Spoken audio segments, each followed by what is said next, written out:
Okay, hello everyone once again and welcome to today's session. My name is Ella from Untitled Kingdom.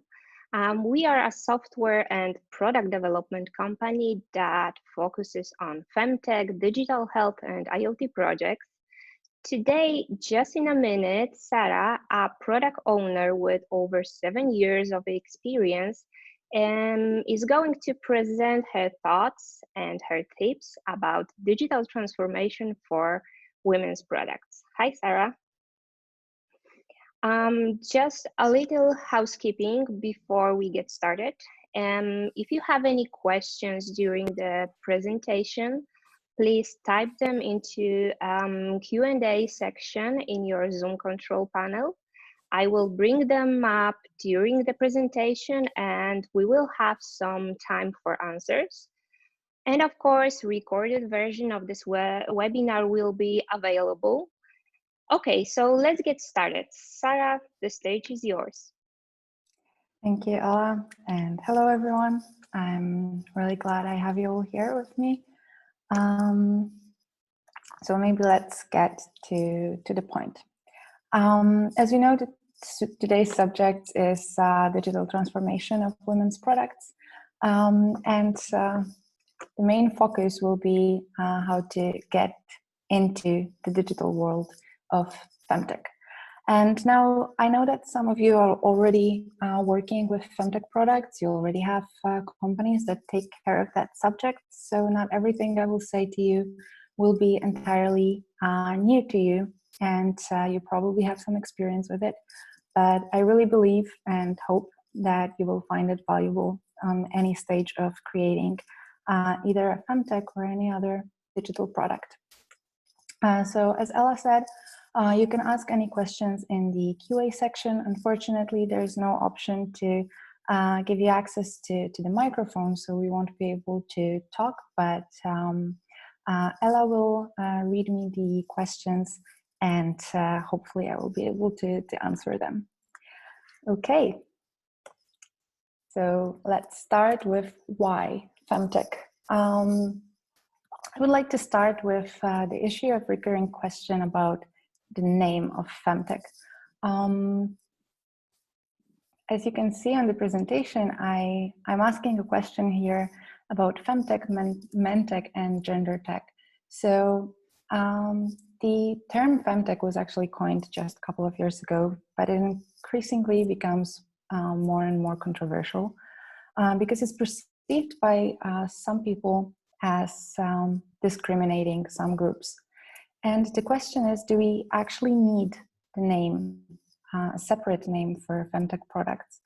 And I would say that yes, we do, although there are some movements to change it into the GenderTech, because it actually points to products that take care of issues that differentiate us as sexes.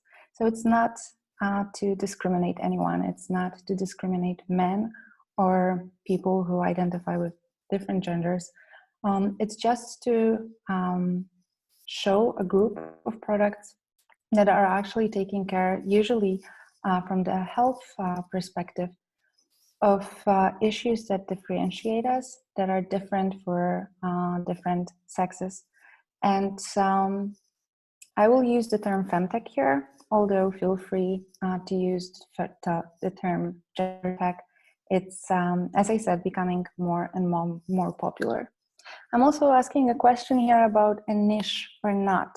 So, as you're aware, femtech should consider actually 50% of general population of the world.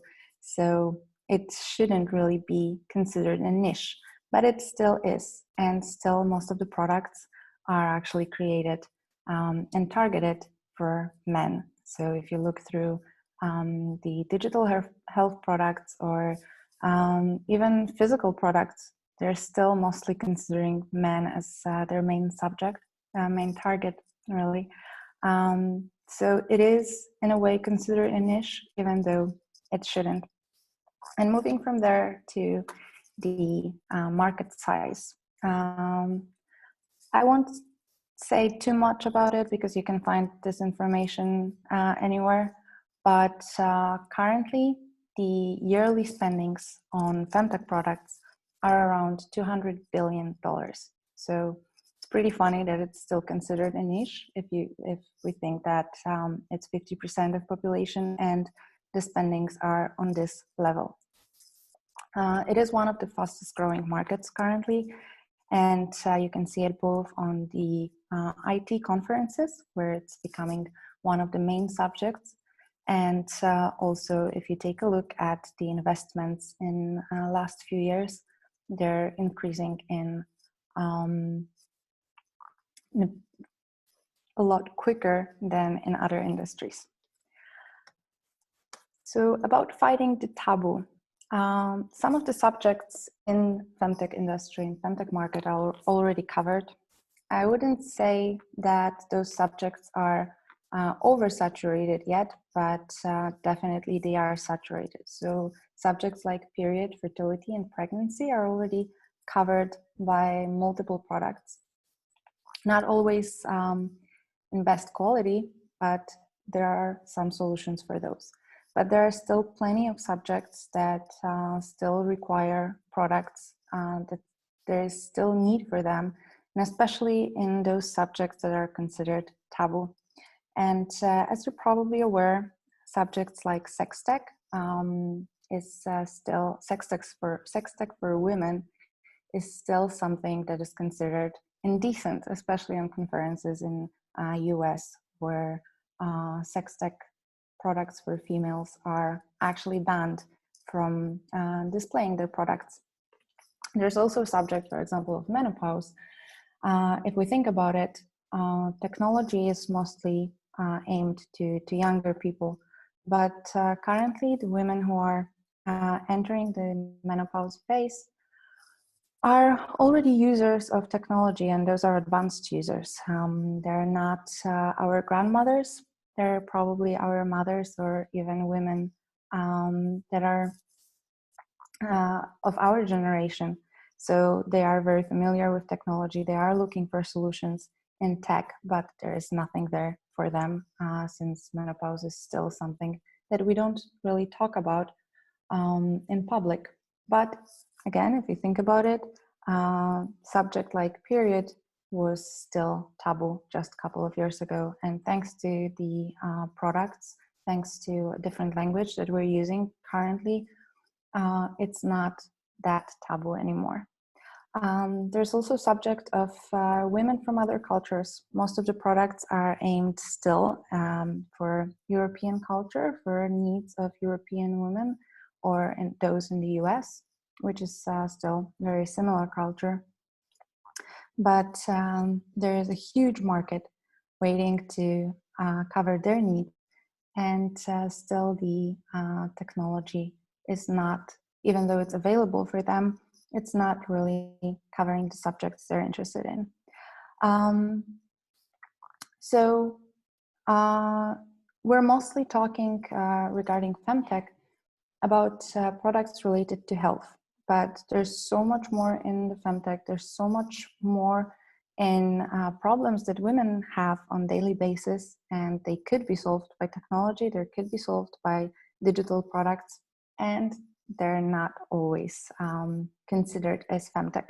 So I would say it's a very broad term. You can use it in many ways. As I said, we're mostly going to focus on the health products and the issues that arise from this subject. But just remember that everything that is targeted at women specifically could be considered femtech and could actually serve its purpose in this industry. So moving on, how to approach the digital transformation of women's products. And I would actually want to make a disclaimer here that most of the things that I want to share with you today can apply to any industry. In my opinion, in my experience, those are the basics of all successful digital products, but they are especially important for health-related products. This kind of products usually require a trust-based relationship. Probably none of us would want to give information about our health to a product that we don't trust in. What's also required for femtech products is very often education, which is still lacking, and femtech products are doing an amazing job in propagating information, knowledge about women's health, how it works, and how women can gain control of their body, of their hormones, of what's happening to them during their life cycle. Also, health tech products and femtech products very often require building habits and making users come back to the application, to the physical product, whatever it is, regularly to actually achieve what we promise them. So this all requires trust, and it all requires creating a product that a user will actually have fun using, that they will like using, because if they just download the application, do something in it, but never come back to it, or come back once a month, they're probably not going to achieve the goal. They're not going to share the information that it worked for them. They're not going to be satisfied with the product. So this is why products that are created, especially in the digital health area, should, like all of the products, should be created in a great way, in a best possible way. But I believe that for femtech products, it's especially important to build this trust, to share knowledge, and to build habits for users. So going on to a bit more detail. I would like to start with people, because this is actually something that I think we should always put first when thinking about creating digital products. So no matter if you're creating a B2B or B2C product, whether it's femtech product or fintech product or really whatever, it's always in the end human to human relation. And you're always talking to a person at the end of this whole communication of your brand, of your products. And it's never a company, it's never just a customer. It's a person who has problems, who has issues, who likes some things, who doesn't like some things. And this is an amazing opportunity for you to find what they actually need. If you, I said here that smaller target means more customers. And it may not be totally related to the 50% of the human population market, but from my experience, from our experience in Untitled Kingdom in general, we find that the smaller the target is, the better you know the customer, the person at the end, the more customers you can actually get from it. So if you try to create a product that is for everyone, it's probably not going to be targeted well to anyone. But if you get to know people that you want to sell or share your product with, and you get to know their problems exactly, at the beginning it might be a very small group, but they will share it further if they're satisfied with the product, if you actually solve their problems. And this way you can grow your product organically through referrals, through organic search, and not through investing millions in advertisement in saying what you do and trying to sell it in with marketing. So first of all, thinking about a person on every level of creating a product. Second of all, narrowing the target group down as much as possible. So even if it seems counterintuitive to make an application or a product that you believe will be good just for, let's say, 1,000 people, this is exactly the way to do it, to make it very, very narrow. Then you can build it further. You can grow the group of the customers, but you have to pinpoint their exact problems. And some of you, if not most of you, already have companies. Sometimes they're already femtech companies. Sometimes there are companies that create some products for women, but they're not digital. So you're in so much better position with that than most of the startups that start from nothing, because you already have your customers that are using your brand. They're familiar with your brand. They like something about it, some things they don't like about it. So just talk to them. You already have access to them. And first, try to solve their problems. Try to see what they need, what they want. And you will not only grow your base of users for digital products, but in the end, it can also serve a purpose of amazing tool for growing your general customer base for current products that you're creating. And before we move further, are there any questions already? Yes, actually, we have two questions. The first one is, are there any simple issues related to product development that are often overlooked in the process from your experience? Yes, definitely. And I would say actually the most overlooked issues in product development are the simplest issues that there are. We usually focus on the most difficult issues, and we try to make it perfect in those fields that are impossible to make it perfect. So we want to have amazing technology, we want to have amazing marketing, amazing visual stuff, but we keep forgetting about the simplest issues, like asking a question: why am I doing it? What am I doing it for? What my customer will have from using the product that I have. And I will talk about it a bit more later. Actually, next presentation screen is about that. The simple solutions and simple approach is always the key to creating the best products. So yeah, I will say a bit more about it, but what's simple is usually what's most overlooked, maybe because it seems very obvious when you start creating a product.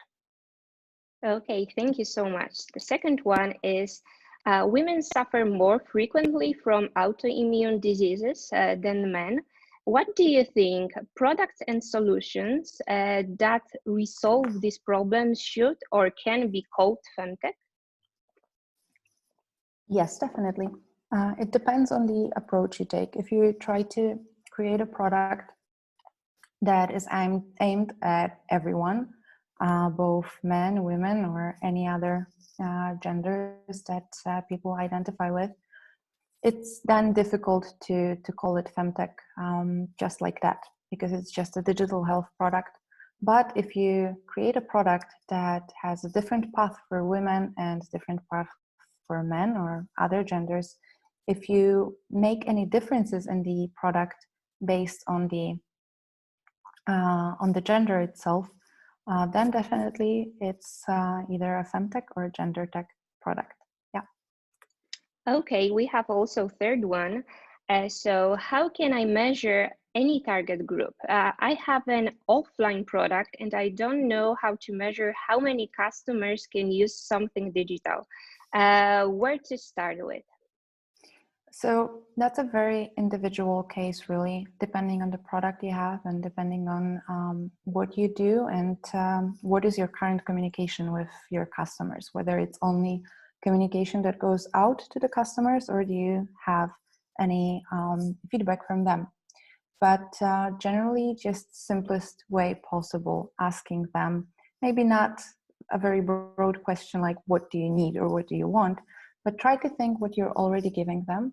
What kind of product is the offline product that you're working on? For example, if it's, let's say, it's cosmetics brand, just as an example. Usually it's communication that only goes out. We don't get a lot of feedback from customers like that, but we could. And if you're already in some industry, it's best to try to ask questions that are related strictly to this industry. Also, I will say a bit more later about consistency of products and brands, about complexity of the subjects that are the base for creating the products. But generally, I would say ask them questions about your products.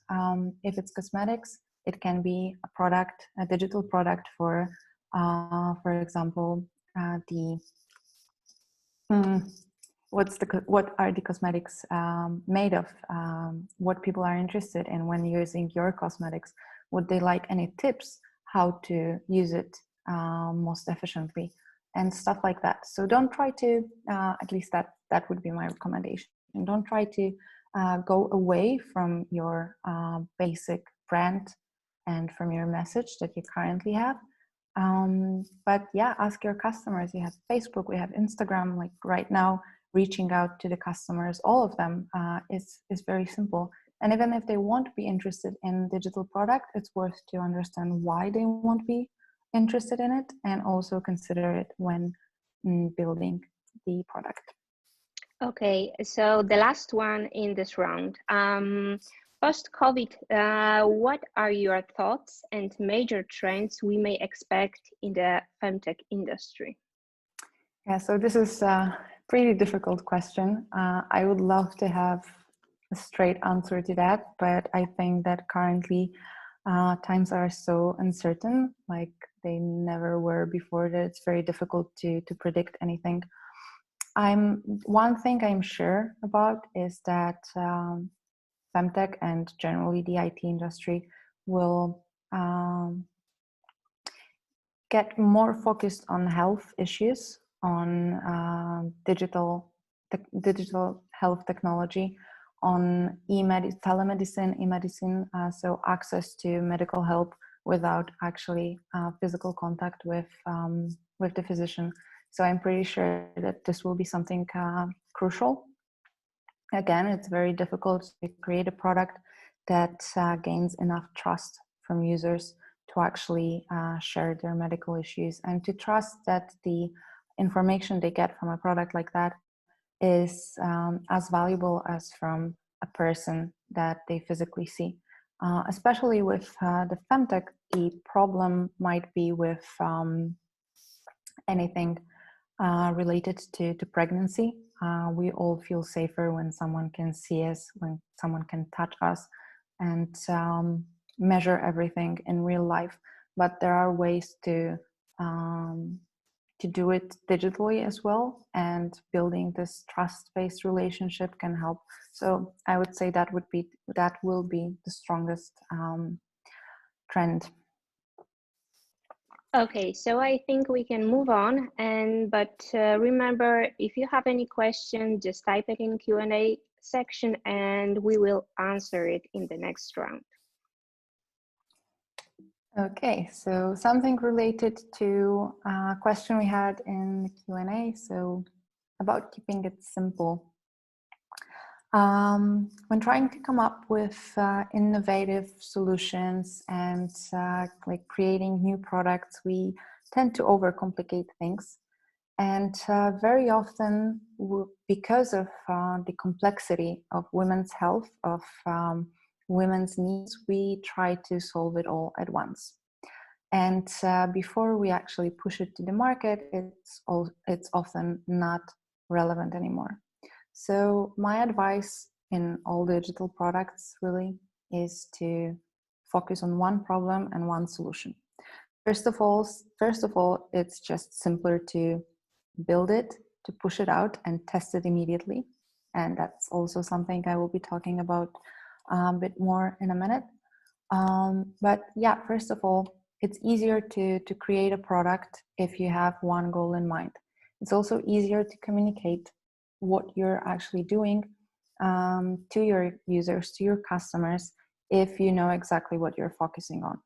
So if you try to build a huge do-it-all product that will solve all the problems, it may be needed, of course, but starting with it is usually a very, very bad idea. But if you start small with one issue and tell users exactly what they can expect, it will be easier for them to, first of all, understand, but second of all, get the feeling of achievement, because they will achieve the solution to this one problem that you told them about.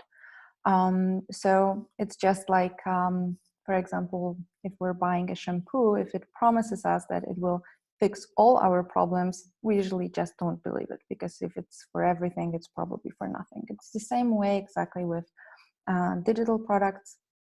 It's better to start simple, solve one problem at a time, test, ask questions, see if users like it, and then if something is wrong, you can quickly react, quickly change it, change your approach. And I would say that simplicity is crucial on absolutely every level of creating the product. So it's from beginning from the technology, through the communication, through the user experience with the product.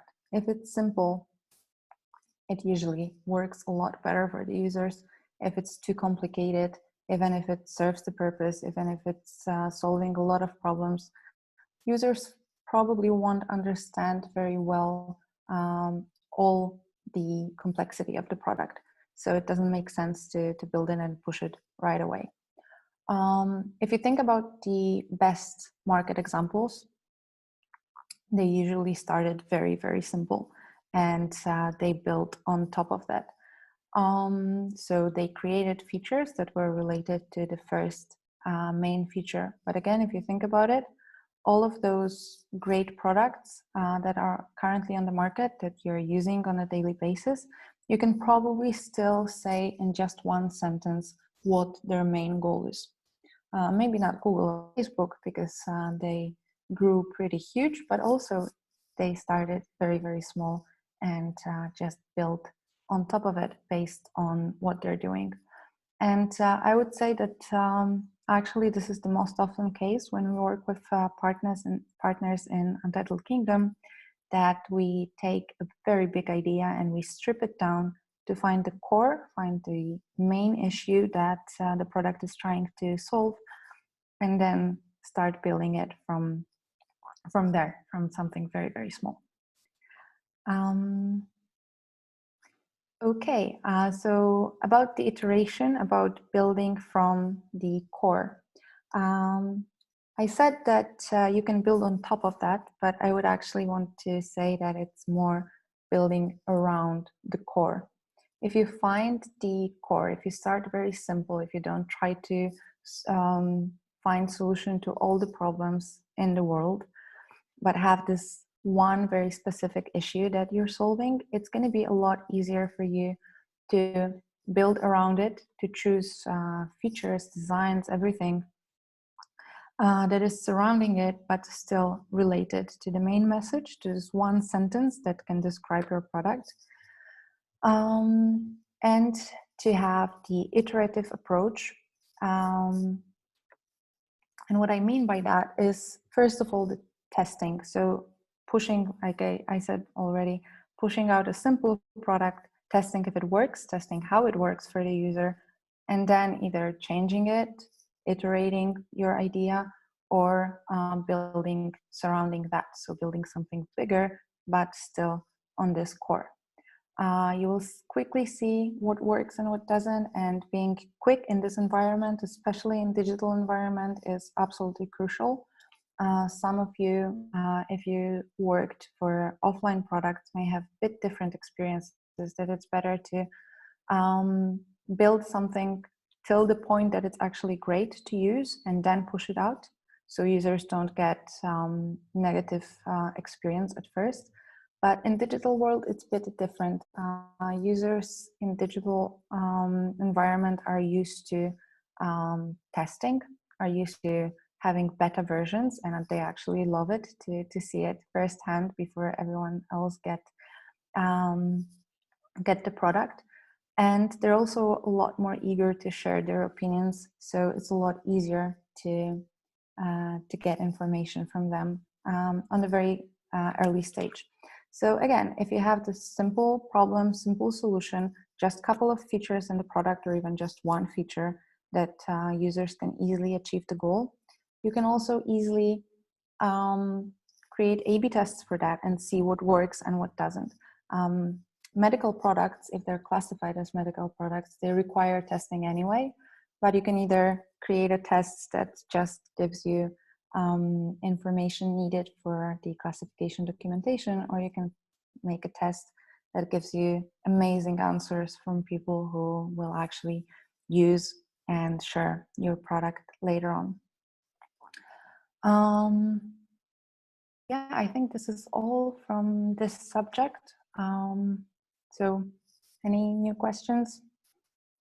Yes, we have 4 questions. Okay. First one, what's the one thing that you are exceptionally proud of on your product development journey? Well, never thought about it this way, really. Exceptionally proud. I wouldn't say it's just one thing. What I'm always most proud of is when people are satisfied with the solution, when I hear that with the products that we created, we solved at least one problem, that we helped someone. So this is what I'm most proud of. There are some things that are like very new in design and user experience that we do, and they're cool, they're fun to play around with. But yeah, I would say that whenever I get the information that we helped solve an actual problem, this is a pretty great feeling. Okay, thank you. The next one, just curious, why as a product owner you are interested in femtech? What's the hardest part of working specifically with femtech products? I would say that I'm more interested in femtech as woman, especially as woman working in IT, than as product owner. As product owner, I work on a lot of different products. They're not just femtech related. Some of them are, but some of them are more about statistics or structural health of the buildings. So the range of subjects is pretty huge. But I think femtech is, first of all, something that in digital industry we should all be interested in, because it's a huge trend. It's becoming very, very strong, and the products that are created in femtech market are pretty amazing, and they're great market example of creating products based on actual user needs. In femtech, we rarely see products that are just for fun. And I'm not saying that products that are just for fun are not needed. This is also serving a purpose and also usually based on actual users' needs. But those are like being bored and trying to find something for fun is a bit less important problem than, for example, tracking fertility or something like that. So I would say it's a huge opportunity of the current market and future market, and it's just very interesting what's happening there. How quick is this environment? How really based on human relations and human needs. Yeah, I totally agree. The next one, do you think that less is more when creating products? Yes, definitely. Less is more usually. So yeah, I would say that, well, okay, so as everything, it depends. Less is more when it comes to communication. Less is more, I mean, the marketing communication, of course. Less is more when it comes to user experience. The less we ask user to do or to give us from his side, and I mean time, money, focus on the product, the more we're probably going to gain. But it depends on the market you're creating your product for, because some user experience design, definitely less is more in Europe and in US. But if you take a look at successful products in China or Japan, those are completely different, and definitely less is not more than there. They are way different than what we create in Europe for European markets. So it's worth considering exactly who you're creating a product for, because there are some groups that would prefer more, that would prefer some do-it-all solutions. But I would say that basically, usually, in general, it's less is more approach. Yeah. Okay, perfect. Does creating a femtech product differ from creating any other products? So again, I have an answer to this question later in the presentation. I will shortly say that no, not exactly. It's just a bit more important in femtech products to do it the right way, because it's a bit different market.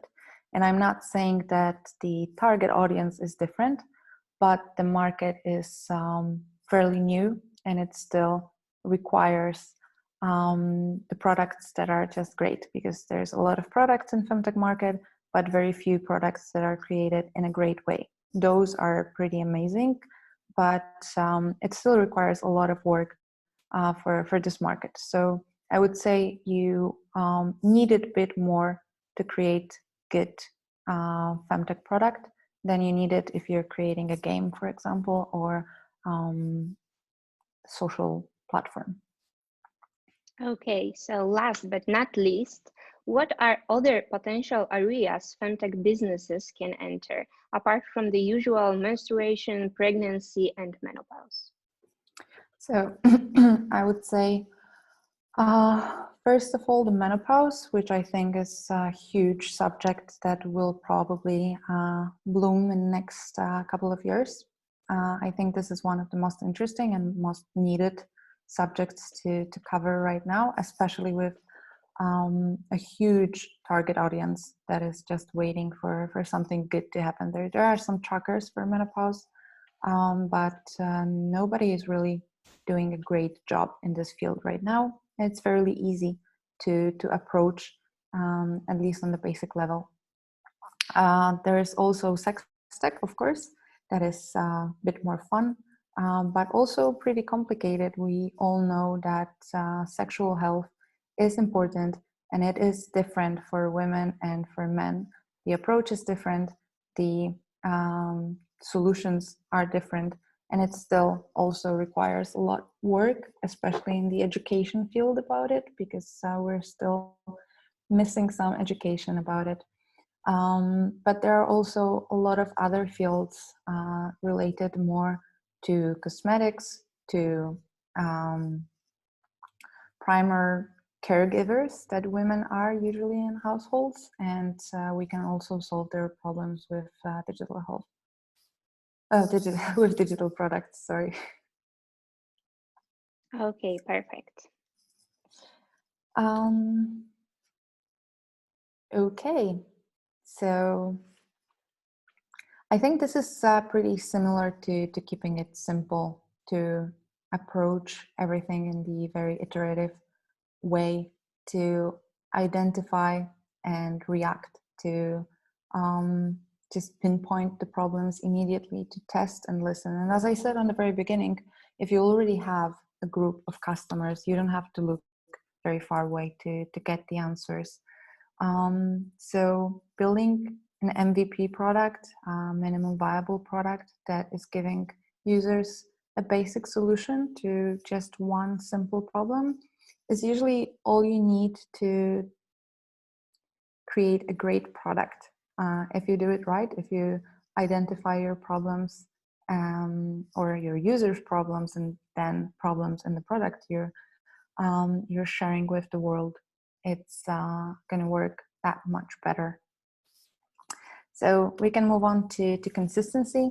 If any of you ever read any of my articles or the ebook that we released at the beginning of this year, I usually talk about consistency. I believe that after putting people who are going to use your product first, this is actually the most important thing when creating products, to keep it very, very consistent. And again, like with everything that I said so far, I mean consistency on every level of the product, of the brand.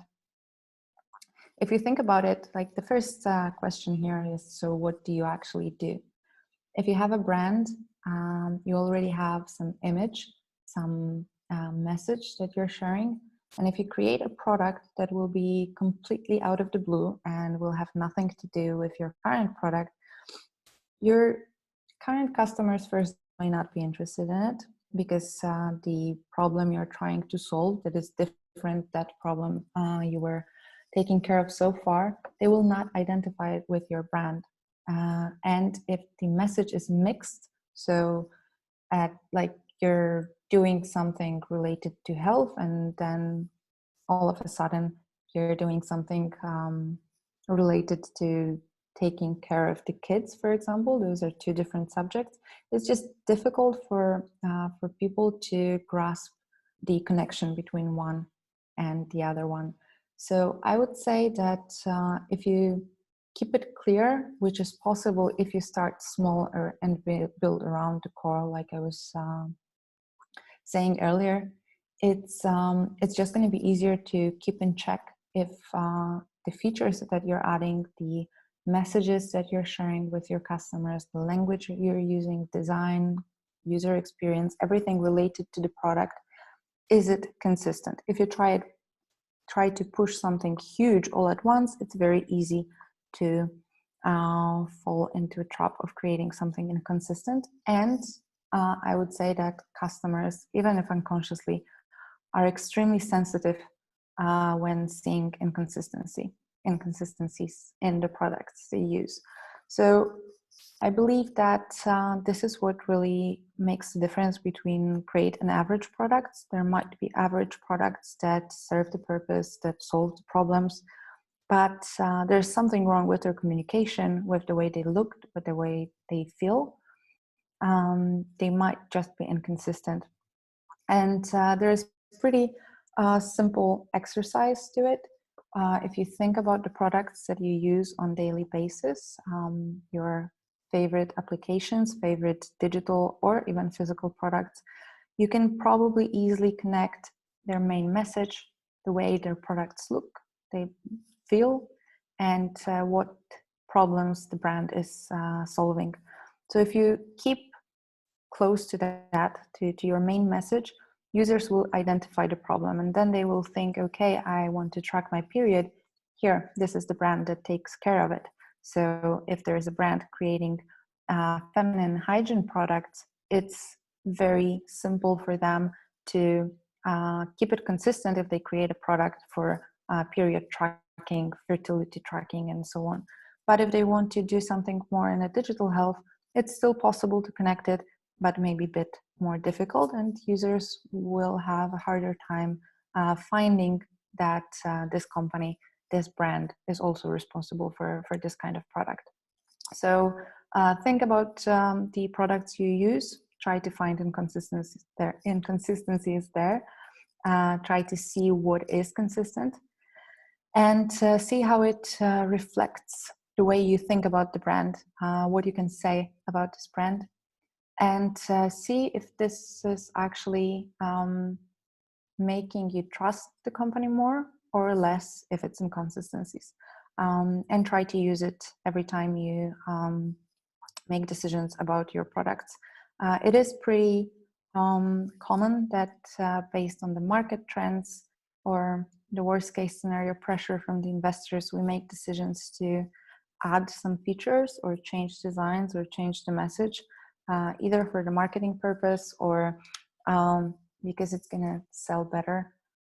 But if it's inconsistent, sooner or later it will probably damage the product, damage the brand. So yeah, I would say that this is very, very important to always keep it in line with your main message. And I'm not saying that it can never change, because as I was saying, with the iterative approach, with making quick decisions, sometimes you do have to iterate also the message, also the product, and sometimes you even need to pivot and change entirely what you are doing. But, and here, next slide, we have the plan. There are things that you can plan, and there are things that you can't or shouldn't. You can, but you definitely shouldn't. So it's pretty common rule for 80 and 20% that you should plan for 80% and execute for 20% of time. And I wouldn't agree. It's not a popular opinion, but I definitely disagree. Not in the digital world. There are things that have to be planned, like the message, like the brand identity, whether you're starting from the very beginning or you already have established brand and you're trying to create a product that will go along with the brand, you have to plan how it's going to be related to your brand. You have to plan what you actually want to achieve. And those are things that shouldn't be changed if not necessary.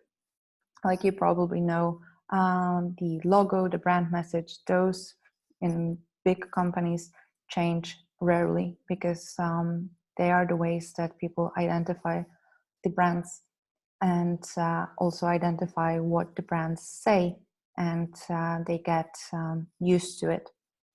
So it changes sometimes, but it's not very often.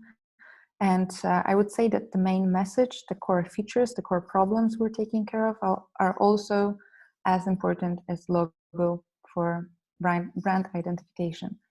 So this is something you should plan. The goal is something you should plan.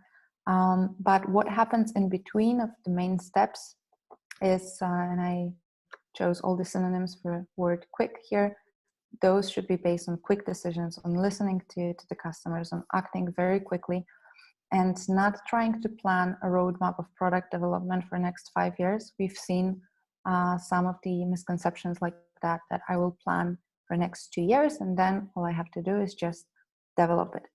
It's a trap. If you try to do it this way, you'll probably never gonna go to the market, because digital market will change. And what's happening now with the current world situation, I think, shows us that we cannot predict anything. And although we hope this is just one situation like that and it's not going to happen again, market is very, very quick to change, to react to changing environment. And we cannot plan all the features. We can plan one feature and the way we build it. So in Untitled Kingdom, for example, we have this framework. We call it Discovery Framework, that is aimed to plan the work, but we try to never plan the exact steps for more than a month, very detailed, and a couple of months, high-level plan. So we have the core planned, we have the core value of the product planned, core, maybe not the design, but the approach to the design, but the development is agile. It's based on users' needs that are changing very, very quickly. Okay, I think there's one more question. Yes, of course. Okay, so do you have in mind any specific example of consistent brand? Sure. I think that we can all come up pretty quickly with the giant brands that are out there right now. So if you think of Instagram, let's say, everything in their branding is very consistent. Everything in the message, in the way they're communicating with users, is very consistent with what they do, how they do it. Instagram already is a very big social platform. It used to be more of a, like, just for friends, sharing nice looking pictures. So it changed a little, but with this change that was again based on users' needs, not just out of the blue, came the change of the icon, the change of the communication, and I think the logo changed a little bit, not just the image as well. There are brands like Clue, for example. I think I shared the image of Clue application for the period tracking. So this is a pretty great example in Femtech industry. Everything you see about Clue is very, very consistent. The way they speak about their products, the way they show their products, every part of their communication and every part of the product itself inside is very consistent. On the other hand, we have a product like Eve that used to be one of my favorite examples to show the consistency and amazing approach to building around the core. It's also a period tracking application that used to have additional features that kept users coming back every single day, could build the habit, educated users, use statistics in an amazing way, it was a great product that was very, very consistent with all the design and everything that happened in there and how they spoke about their product. But unfortunately, they added a lot of features that are completely out of the blue. They're not consistent with it anymore. They're not in any way really related to period tracking. If you think about it, there's a lot of subjects that are related to period tracking that you can, once you have the data, once you have users, then you can ask them about how they feel, what's their mood, how it's changing. You can build on top of that all the hormonal changes in women's bodies are amazing field for both the science and digital products, and we can use it in so many ways. That's also actually a subject, one of the things we wrote about in our ebook, about more knowledge that is unfortunately discovered once again, because it was once known to women. It's not anymore, but it is becoming discovered. So how the hormonal changes of the monthly cycle influence our mood, but also our abilities. We tend to hide it. We tend to perceive it as a problem that we have, that on some days we're moody, on some days we're very, very angry, and on other days we really need a lot of chocolate. But it's actually something we can use for our advantage in workplaces, in our daily life, and everything we do. So those are things that are related to period tracking and based on actual data.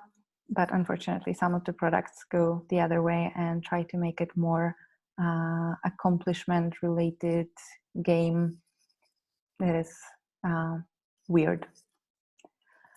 Okay, thank you. Okay, so next question is how to approach clinical trials, right? What are your tips for clearing medical device in the femtech space? So clinical trials are a huge, huge subject and pretty difficult subject. We're actually going to have an interesting webinar on this subject as well, so I already invite you there. You will get more details. But if you think about any medical product, whether it's femtech or not femtech at all, what I would say you first have to do is to get the right target group for the clinical trial. If you try to test products on users who are not going to be your actual users of the products, you will not get relevant answers to your questions, and they might actually give you wrong answers. So first of all, you have to make sure what your target group is. Second of all, you have to know exactly what you want to learn from those clinical trials. As I said before, they are needed for medical classification, so we tend to think of them as something we have to do, and it's daunting and difficult, and we don't want to do it. But it's a huge opportunity for us to learn more about the users, about the products, to prepare the questions we want to ask and we want to get answers to. So I would say, like, think what you want to achieve, what you actually want to test. And I'm not talking about like technical tests right now that are also required for medical classification, like the security and stuff that is more underneath the product. But like just from the product perspective, from user experience perspective, just think what you actually are not sure of. Whether it's the placement of the buttons, or it's the way your product works, like the physical product, if you're doing something that's more in IoT. So the relation between the digital and physical products, and try to just ask the exact users that will use your product the exact questions that you want to answer, to get answers to. If there was anything that was unclear to you when designing the product, although I hope all the decisions were made based on asking users, I know that in reality it's not always possible. So, but if there was anything that you weren't sure about, clinical trials are great time to ask those questions and make sure that you make the right decisions. Okay, so we don't have any further questions, so let's Yeah, so looks like we're coming to an end. So just quickly here, you already asked this question, is this market any different? Do we have to approach femtech products in any different way than other digital products? So no, it's not. It's exactly the same. But in the femtech industry, since it's a fairly new industry, it's out there just for a couple of years, and even if there were products before that, they were not called femtech before 2016, I believe. So in this market, as I said before, the trust is just that bit more important, but also from the perspective of the market of creating a successful product, you're still capable of getting your spot there without actually inventing a wheel from the basic. Like if you want to create a social platform and you want to be among Facebook, Instagram, or currently TikTok, it's a very, very difficult case. And you have to come up with something entirely new. You can't just copy Facebook and do it a little bit better to get there. But in femtech, because it's still a new market, it still doesn't really have leaders. It has leaders in some of the fields, of course, but there's still a lot of space for those products first that are considered taboo still, for products that are just going to be done better than what's already out there. As I said, there are products for menopause tracking, but they're not any good. And if you just do it better, or if you take a solution that is already out there but in an analog world and change it into something digital, you can already get on top of the femtech market. So this is why I believe that in case of femtech, it's not different, but human-centered approach and problem-centered approach, so just one problem at a time, keeping it simple, is a bit more important than in other industries that require a bit different approach. Still with those basics, as I said at the very beginning, those are basic rules for all the products, all the digital products, not just femtech. But here, you just have bigger chance if you do something right, and if you do it with thinking about the people you're doing it for. And yeah, you don't have to come up with something entirely new. And what's, I believe, a biggest opportunity of the femtech market is the fact that it's a starving market. This is a market aimed at the group of people who were neglected for years, not only by technology, but by, I would unfortunately say, every possible subject, and especially older women right now who are already using technology, but there's nothing for them in the applications markets or like digital products, IoT products. This is the market that wants to get more solution, wants to get more ideas for them to help them. So it's not only that the market is not oversaturated yet, the users are not oversaturated yet. They're not using thousands of products already. So if you do something good, you have a huge chance to be among the giants of the femtech industry. Okay, this is all from me. Now it's time for QA. So if you have any questions that you didn't ask so far, you can feel free to message us now, and I will try to answer. Okay, we have one question. If a 2-year roadmap is not a best idea, what time period to plan is okay for a product? What's your recommendation? My recommendation is individual approach again. So I'm sorry if it doesn't answer your question perfectly, but just like with the question, how much it's going to cost to build a car, you can say, well, what type of a car? It's like, it depends. So it depends on the product you want to build. 2-year roadmap is pretty huge. If you want to put all the steps in, it means that you're not going to iterate, because you cannot know what's going to happen next year. you cannot know what users will tell you about your product, it means that you are basing everything on your assumptions. And that usually doesn't end very well, because you have to identify along the way what's happening with your product and how users are reacting. Even if you invest millions in the advertisement, they may download the product, they may buy it, even you will earn the money, but it will not grow, because at some point they will say, hey, I wasn't satisfied, I didn't like the product.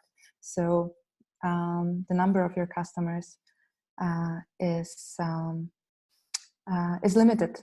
But if you do something great and do it small, so try to push something out in a month, and in a month I mean just a prototype for your friends. And again, it's not a niche market. We're all surrounded by women. We can always ask a woman about her opinion on the product. So I would say that 3 months period in most cases is okay to plan in more detail, but everything above that, if we think about actual product development roadmap, is way too much. So main milestones, goals, yes, they should be planned, but other than that, just be agile. Okay, so Mariana asks, sorry, I don't know if you mentioned it at the beginning, but how did you start getting into this? And you sound like industrial designer. Did you study that? This meaning product management. I wish I studied industrial design. I actually love industrial design, but no, I didn't. I'm not a great artist, so no. My journey was actually through marketing. I started with marketing. I started with fixing products from the inside to make them better for marketing purposes. And from there, I moved more to the product development that was already related to it.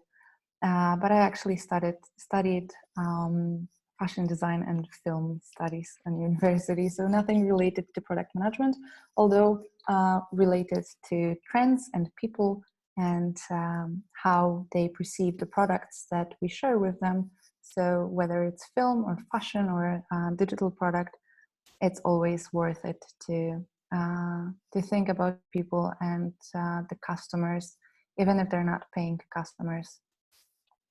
So that's how I got through it. And to Femtech itself, as I said before, I'm a woman, and this is one of the most interesting subjects in the IT currently and very close to me.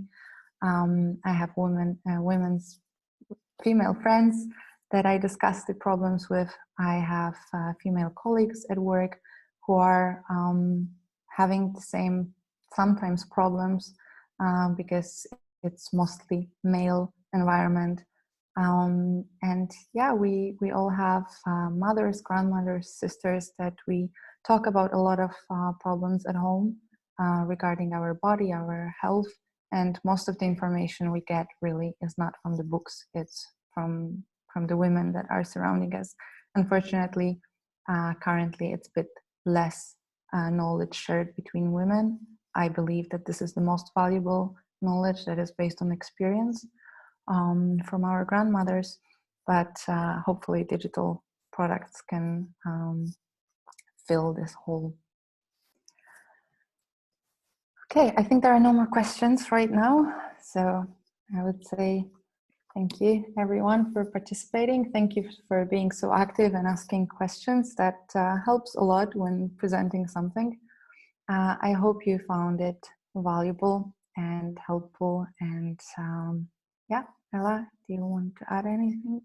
Yes, thank you so much, Sara, for a very inspiring presentation. And thank you all for participating. We will share with you the recording. And if you would like to talk about your ideas or ask any question, feel free to contact us. Also, if you are interested in more details about Femtech market and building successful Femtech products, you can find it all in our the State of Femtech ebook, which I will share a link to in the email. So thanks again for joining us today, and we will see you next time. Thank Bye. you so much. Bye-bye.